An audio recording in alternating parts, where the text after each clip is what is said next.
Hey buddies, how are you doing? Hope you all are good. In today's lecture we are gonna learn about human brain parts and their functions.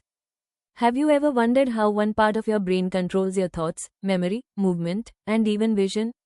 Let's explore the human brain. The human brain is the control center of the body. It weighs about 1.3-1.4 kg and contains billions of nerve cells called neurons. The brain is divided into three main parts: the cerebrum, the cerebellum, and the brainstem.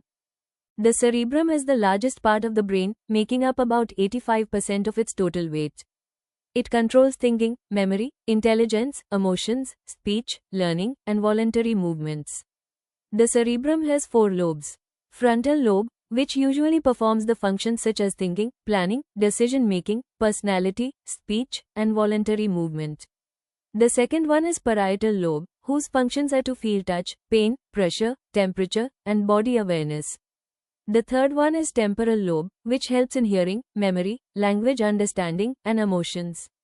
And the fourth one is occipital lobe, which helps in control of vision and visual processing. Now we will talk about the second part of brain, that is cerebellum.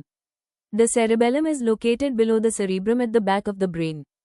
It controls balance, posture, muscle coordination, and fine motor movements like writing, running, and cycling. The next we will talk about the third part of brain, that is the brainstem, which plays a very important role. The brainstem connects the brain to the spinal cord and controls vital functions that keep us alive. It has three parts: midbrain, which controls eye movements, vision, hearing reflexes, and body movement. The second one is pons, which helps to regulate breathing, sleep, facial expressions, and communication between different parts of the brain. The third one is medulla oblongata, which controls heartbeat, breathing, blood pressure, swallowing, coughing, and digestion. So remember the three major parts of the brain: cerebrum for thinking, cerebellum for balance, and brainstem for life-supporting functions. Together, they control everything your body does. If this video helped you, like, share, and subscribe for more biology and competitive exam content. See you in the next video.